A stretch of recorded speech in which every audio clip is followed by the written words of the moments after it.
Welcome to the Supply Chain Pioneers podcast, where we highlight industry leaders on the forefront of innovation and technology in planning, procurement, and logistics. Hosted by your supply chain pro to know, Ulf Venn. Supply Chain Pioneers is powered by Everstream Analytics.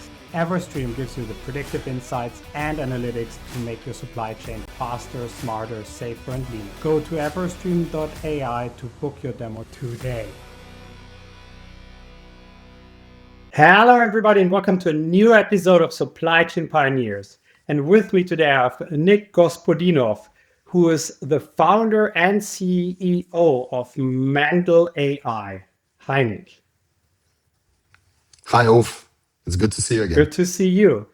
So, Nick, as always for this very fine podcast, before we really go into everything about your life and your career, why don't you quickly introduce yourself? Hi, everybody. I'm Nick. I'm the founder of Mandel AI. I'm originally from Bulgaria, started engineering when I was very, very young. And essentially here I am, and we can talk about the gaps in between. Perfect, yeah. There are a lot of very interesting gaps, actually. So let's talk about them. And we start with where everything starts, which is the very beginning. And that is you started your career as a software developer, right? So where did the passion for coding really come from? So when I was very young, I was playing a lot of video games. And I think as every kid, I started asking a lot of questions in terms of, okay, are these like pictures that are moving? Like what is happening behind the scenes to make this like game playable? And I thought, okay, like when it comes to cartoons, for example, you like draw every scene, at least like back in the day, it like used to be like that. But when it comes to games, it doesn't make sense. So I started like researching, and actually my mom studied computer science in university. And so she recommended I go to the library to pick up a book. And of course, since I was in Bulgaria, there was no like very modern books. There was only like one book in the library that was in the making of Indiana Jones, the game for Microsoft DOS, which is like a very old operating system. And I started reading it and I understood none of it, but I started like playing around with my computer, and that's essentially what got me into like programming games, websites. And I think I started around the age of 10. Yeah. Was it Indiana Jones point and click adventure of LucasArts? I think that was the one. I need to check actually, but yeah. I played that actually because I'm a DOS No kid. way. Point and click adventures were all the rage in the late 80s, early 90s, and I definitely played them. The LucasArts ones were amazing actually. Yeah, they always had a good humor as well. So I think that was always a fun part. You come from an area of gaming and then you started as a software developer in Bulgaria, right? There's a lot of good education in general, and then you educated yourself. But what made you do the next step from being a software developer in a company to essentially build your own company? Actually, I was first building a company before I started working for others, because my first company was when I was 16. I would hardly call it a company because at that age I can't even legally own a business, but my parents were helping me essentially to run this. But I actually did my first short internship when I was 15 after I won some competition in programming, and I just traveled. So I live in Burgas, which is on the seaside in Bulgaria, and I had to travel to the capital for that internship, and I stayed in a hotel for a couple of weeks. I think the internship was 2 or 4 weeks or something like that. And I learned a lot, but I realized that like I didn't really want to work for a company. I really wanted to build like things by myself. And I remember watching the Social Network movie when I was young. And that's what got me into, oh, okay, this sounds like very exciting. Like I go to university, like with my like friends, we build something, and then it explodes, right? Just that idea of it, like I loved it. Building something where a lot of people can use it. And when I was 16, I built this small app that could find where you can eat based on your budget. So essentially I input my budget, and then it finds like I can buy like a kebab from this place, but a cola from that other place to save money, which is like a very typical student problem. Yeah. Okay. And then you worked for a company and eventually started founding companies. And you founded several companies first and tried things out before you arrived at Mandel AI, which is obviously there's a lot of tenacity already there. But what was the First of all, what is the inspiration to just always keep going? But then second, how did you get to the idea of building Mandel AI? So in terms of the idea of always going, it's, I think just for me, I've asked that question, especially like in darker times when we don't have any idea, we don't have any clients, we don't have the funding, because there's been a lot of these. For me, the question is like, what else would I do? It's the thing that I've always wanted to do. And just like I get so excited about solving hard problems. And one thing that I've learned, by the way, and I recently wrote a blog post around our launch for this specifically, is that you need to earn the right to solve hard problems. And that's what I've learned, especially when it comes to enterprise. So when we got into Y Combinator, we had some very surface level ideas, let's say. So we were working on a financial product with AI, selling to manufacturers. And that's how we got into the legacy industry space. The problem there was like we really never embedded ourselves deeply enough with these companies to truly understand their problems. And so when I went to sell something, essentially the people that I was selling to understood the problem significantly better than me. And also the other problem was I really wasn't excited about doing accounting for the next 10 years of my life. So that's like how we decided to pivot and explore like the space. And I think the biggest question we had was like, how do ERPs work? I think that for about a year, that's what we were exploring. Like, how do manufacturers, retailers, logistics companies, how do they use their ERPs? And something that I learned is like ERPs actually are exceptionally good when you give them the data. But where does the data actually live in the first place? Where it lives in communication channels. Like me and you currently are speaking, we're exchanging a lot of information that maybe it's safe, maybe it's not, maybe it's relevant, maybe it's not. The same thing happens over emails, right? And so we learned that even the biggest companies in the world, they exchange so much information in emails, in meeting notes, in phone calls that nobody actually ever stores. So it's kept in somebody's brain. So if that person goes on a vacation and they never update like the plans that, let's say a factory exploded of one of your suppliers and then it's an email that says, oh, sorry, these orders, we can't actually deliver them because our factory exploded. And you will learn about it like a few weeks later. Like to me, that is insane. And so that's what got me like very passionate about this problem. I started speaking with supply chain leaders, and actually we got our first 2 clients before we even had a problem. So people would be paying us to actually start solving this problem for them before we even had a proper product. So that for me was the biggest sign that there's something big here that we need to explore. To sum up, the thesis of Mandel is you take information out of various information channels like email, Slack, Teams, whatever, and dissect it into the right channels where they actually should be stored. How does the technology work, and how has been the interest after your first 2 clients? So how has been the interest in the last couple of months? Yeah, so interest has definitely been going up. But essentially what Mando is an AI supply chain coordinator. So we do 3 main functions if I have to distill it down. First is to extract all the data coming through these unstructured communication channels. So tracking code dates, the lead time updates, pricing changes, and everything else can go back into the systems of record that need that data to operate, instead of the humans having to manually input that. The second thing is to validate every document that we come across. So you send an RFQ, you get a quote back, then you send a purchase order, then you get a confirmation back, then you get an invoice back, etc., until these goods get delivered. Along that route, a lot of things could go wrong, or a lot of things can change. Maybe you split the shipment, maybe something is in back order, maybe something will never actually get delivered. So there's quite a lot of manual checks that are happening right now. And there's quite a lot of differences in like the shapes and sizes of these documents, right? So we validate that everything is correct, that there's no mismatches, that these are the correct items that we initially ordered. And if something is going wrong, we escalate it to someone that can fix it. And then the final thing is that's the agentic functionality that follows your standard operating procedures in terms of how your supply chain should run and monitors the execution of every order, shipment, RFQ, RMA, essentially anything that your supply chain needs to operate, an agent can monitor. And to simply put it, it tracks every inquiry, promise, and commitment in the supply chain. So you send an order, you don't get an acknowledgement back, the AI follows up on your behalf. If we still don't get anything back on the supplier, like the AI can immediately flag this and say, hey, something is going wrong here. Let's order from another person. Here's the quotes that I found for the same materials from other vendors that we've operated in the past. Very interesting problem that you're solving. And I personally can attest to this being of interest because we tried to schedule this episode and you were like, yeah, not in this week and this week because I'm traveling here and there. And you're all over the place right now, which is a good sign, essentially, that you're really onto something, solving a big problem. Great. But it's not only potential clients showing interest, but also other people, because you want to talk about last week maybe a little bit? Yeah. So last week we announced our $3.9 million funding round thank you, by top Silicon Valley investors, including Y Combinator, Category Ventures, Retro Capital, who in the logistics space, for example, is one of the first backers of Flexport. So yeah, a lot of attention, actually. I was surprised by the amount of attention. And of course, we got quite a lot of leads from that. So I think straight after this podcast, I actually have a couple of calls from these signups on our website and people that have reached out to me. Yeah.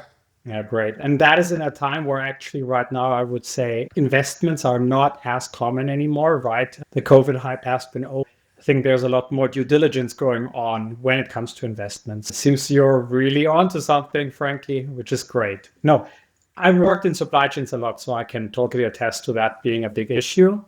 And yeah, in all companies, frankly. So I totally agree.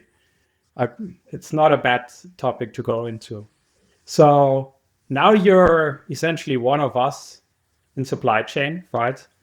What were some of the surprises that you faced when you first learned about the space? So you probably had a conception before how things got made, and then now you learn how things get made. What was like groundbreaking revelations for you?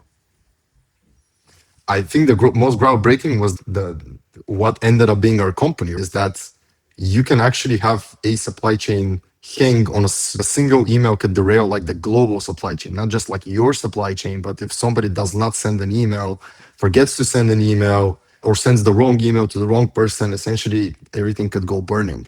And to me, that is crazy. And it's not just a coordination task, but it's like this is 26 plus trillion in goods moved every single year. And even the biggest companies do not really have a solution. In my mind, like before coming into the space, I totally would expect there to be certain APIs or certain like ways of communication between these companies to exchange that data. And that it seems like a very good computer science problem to solve. But what ends up happening is that actually before AI, you really couldn't solve it because I think you always solve for the happy paths, right? You solve for sending the order, getting the confirmation back, essentially what you expect to happen. But with tariffs and wars, like going absolutely crazy right now, you really can't encode that information in a typical system. You would need like programmers to all the time like type in that new situation that could happen, the other situation that can happen. You really can't continue to do that. And we actually had a very good example of how agents can actually solve for this, is that last summer, we were doing a demonstration with a client, like a POC. And what happened was a supplier notified them about a certain surcharge of 20 something percent because of the tariffs starting next week. What did the agent do? And it did not have any guidelines for that. But what it did is it went online and okay, for this material group and this country that the supplier is like saying that they're going to surcharge next week, we actually have a 3-week exemption from the US administration. So why is this person trying to surcharge us from next week? And it immediately alerted to a person. And so we actually could negotiate the surcharge with the supplier. So this is like a very good example of something that a human would need to go and manually do. It's not something that you would encode in like a typical standard operating procedure. It's something that goes slightly outside of it. It's like risk mitigation, like kind of edge case, right? But the agents immediately caught it and actually verified and immediately found the problem in it. And they're obviously, right, the big ticket items, tariffs, suppliers burning down. But there are so many things that can go wrong in supply chains. I remember when I worked operationally, we had some of our goods destroyed because a forklift ran into the pallet and essentially scratched open all boxes and everything that was in there. So it's little things, it's big things.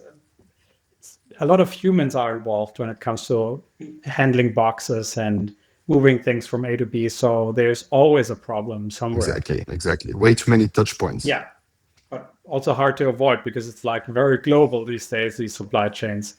Yeah, absolutely. Good, perfect. Okay, so part of the Mandel AI story is also your own origin, right? Because you come from Bulgaria, Now you're building a supply chain startup in Bulgaria. Your team has a lot of Bulgarians in it. So what are like the pros and cons for you making a startup in Bulgaria? Look, like we're a US company. Yeah. Our development team is in Bulgaria, and I'll say what the biggest advantage is. I think the Bulgarians are extremely hungry because we actually have one of the best education systems when it comes to mathematics, physics, computer science, and things like that in high school. But after that, it deteriorates. So a lot of people that are extremely talented, if they want to stay in the country, they have two options essentially: leave the country, go to the UK, the US, work for like huge hedge funds or whatever, or stay in Bulgaria, but essentially you pay the tax for it because there's no good companies that actually are solving like big problems in the world. And so my thought is, if I can get, because I don't need that many people, especially nowadays with AI, you probably need like 10 to 15 of the best people. And for me, it's like significantly easier to get them in Bulgaria than it is in the US. And to attest to that, essentially, my first engineer was somebody that was a senior engineer at the US startup that just got acquired when he was 16. My second engineer was somebody that raised $4 million from like A16Z and all the top funds. And the third engineer also co-founded his own company. And like essentially just I'm taking all the best of the best, which would be probably taken by OpenAI and Anthropic if they were in the US. So that is the big reason. But I think like the plan this year is actually to open an office in New York because I fly to the US way too much. Like actually I was there like 2 weeks ago. I'm going next week. So I'm essentially flying, like I live on an airplane. That's my living situation right now. Okay. But still, it's impressive, right? The amount of sheer talent that is in Bulgaria and the area itself. But then also you said you're an American company. So probably founding it purely in Bulgaria would also have probably had some hardships, right? Because we talk about a lot of pros, great talent, but doing it purely in Bulgaria probably wouldn't have been as easy. Oh, absolutely. I'll tell you, for example, I actually tried fundraising money end of 24 when we essentially discovered the idea initially and we had the first signs of some adoption. And everyone, the moment, especially US investors, the moment that they heard where they asked like, where are you calling from? Because they see my background and it's dark. And I say, oh, I'm from Bulgaria. Essentially, they just switched off. Like after that, they just did not care about at all about the company. And there's just like a lot of people associated like negatively overall Europe, but Bulgaria especially because nobody has heard too much about it. And so there was a lot of hardships in the beginning before we actually became like a good company that is investable, that people don't care. Actually, funnily enough, to contrast it with the last fundraise, a lot of people's first reaction, because now we have adoption, we have traction, we have way better metrics, and we have like way better companies behind us. The reaction now was, oh, you actually have a competitive advantage because you are in Bulgaria and you can hire the best talent, where like your US competitors will probably have their talent taken away by the big AI labs, for example. So it's like now all of a sudden it's an advantage because we have better metrics behind us. So yeah, there are pros, there are cons. And yeah, I think that one of the biggest cons is I'm not sure that we can scale past this or maybe next round by staying in Bulgaria, because I just think like the cream of the crop in Bulgaria is the same as it is in the US, and it's more available to me in our company. But after that, essentially, there are way more people at the top level in the US than there are in Bulgaria. And of course, once you start scaling and you have 200 people, you would rather be in the US than you would be. Yeah. That's going to be interesting to see how this develops over time, right? Because it's about culture, it's about leadership style, and so on and so forth. Now you're still having an agile team with the best of the best. And yeah, I'm looking forward to seeing that as well develop and shape up. So you're an amazing visionary and entrepreneur in the AI and supply chain space. How do you think now, having some knowledge of supply chain, having deep knowledge in AI, how do you think AI will change up the supply chain space in the next couple of years? I think significantly, because I think right now, like, first of all, of course, I'm biased. The first and biggest problem that needs to be solved is the coordination tax. The way I see it is the moment that you solve coordination, you essentially bring the manufacturer and the supplier closer together in an indirect way. Because let's say you are what I've heard from a lot of our clients is, let's say you're communicating with another American manufacturer, because right now there's a lot of topics about ensuring and like bringing back manufacturing back into America. A lot of people have told me is you send an RFQ to American suppliers. There's a lot of back and forth. They're slower to respond to than Chinese manufacturers, and essentially by the time you get like the final quote back, first of all, it's more expensive. By the same time that the Chinese supplier has already shipped it. And if we can solve the back and forth when it comes to you and your suppliers, all the transactional things, of course, keep the relationship building. That's very important. But the transactional things of issuing an RFQ, getting a call back, sending the order, tracking the order, seeing if the manufacturing process is progressing well, things like that, this could be like absolutely automated. And at that point in time, then you can actually talk like way more about like supplier relationships, better negotiations, better rates, and things like that. That for me is like one of the first things that will be solved by AI. The second thing, of course, is like we keep having more and more data when it comes to supply chain now with more typical systems, not us. Like I'm talking about more legacy SaaS players. Of course, AI needs a ton of data to actually operate. And so I've seen great advancements in things like forecasting, for example. So I've seen companies that do large forecasting models where essentially you can plug a forecasting model without having to do like a lot of pre-training, plug it into your data and essentially get like better forecasting than you would do it with the traditional statistical methods. So there's a lot of advancements like that will allow you to have better supply chain plans driven by AI. An LLM could probably help you develop these plans, test them out with a forecasting tool, develop all the scenarios, then run your supply chain, update your data. So essentially, just by shortening the loop of all of these things, the tremendous advancements could be. Yeah, totally agree. But on the other hand, right, there is a little bit of, I don't know. So you hear different voices on this, obviously, but a lot of people also have been burned by the first wave of AI solutions. A lot of them didn't really work out, honestly speaking. How do you convince? Do you see that you now have to do way more POCs because people are less trusting in AI solutions? There's always going to be the wave of adoption is not like linear, right? There's like a few early adopters that actually sign up and are actually like the good users. I just think with AI, there's like a lot more people that were to be on that wave and forced to be early adopters when they're not ready. And what happens is there's a lot of companies that were not really AI vendors that all of a sudden are selling you AI. And of course, they themselves are not ready to sell AI. So they're selling you magic that doesn't work. And I think one of the biggest things that I've noticed is everyone is selling you agents. Agent for a purchase order, agent for logistics, agent for that. Okay, you buy 50 agents. And then all of a sudden you need to debug like which agent was involved in this. Supply chain is very interconnected, right? And that's the big thing about it. So you need to very well understand the context about every single decision. But the AI needs to understand it, not you, because if it's up to you, we're just creating more work. And so what we are doing for this specific problem is like this approach. There's this company in the security space called Wiz. They just got sold to Google for 32 billion. They have this approach where everyone in the security space requires like 6 to 12 months before they like analyze your cloud environments and bring you like the first analysis and first suggestions on what to fix essentially. What Wiz did as a company is they plug into these environments through the API, and within 5 to 10 minutes, they already discover problems and how to fix them. So my idea was like, how can we actually very quickly plug into the existing systems, hide all the magic, not sell agents, like sell AI that gets close to your processes and existing SOPs, as I mentioned earlier.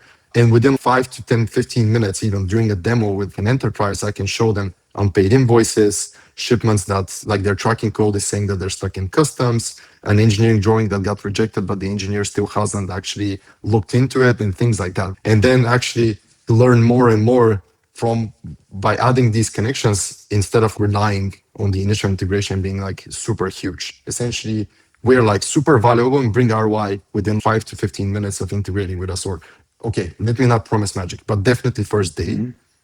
And then after that, essentially stack more context and bring more context to these agents through these integrations. But you don't need to think about debugging agents. You're like looking at your SOPs and what the agent is executing. And you're like, oh, okay, we have this policy that dictates that we follow up on RFQs every 72 hours. Maybe for this specific supplier, we need it quicker. Maybe for the supplier, we need it like shorter or whatever. But you're editing text and processes instead of editing agents. Okay. Yeah. Wow. I love the passion you have when you talk about topics like this as well. Great. That was good that I asked this question because you're really passionate about, okay, this, you need to solve things quickly, efficiently. Otherwise, people will not believe you. And you're right. So I love that.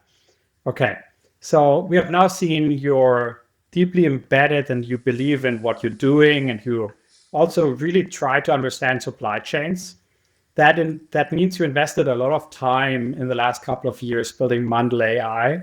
So obviously, sometimes you need to let off some steam and put away the pressure that comes from building a company. And I heard you're doing martial arts. So for me, the question now is, what does supply chain management and martial arts have in common for you? Oh, that is a very complicated question. For me personally, what martial arts has taught me is that kind of like it's everything and all the answers that you need is inside of you. And you're the only opponent that you have. It's not the person like on the other side. I think me personally as a founder, it's been especially okay, I'll give you like a very good example. When I was starting in supply chains, I was contacting all the founders, especially in Y Combinator, who could help me get into the space. And everyone said you need to have worked in supply chain in order for you to build something for it.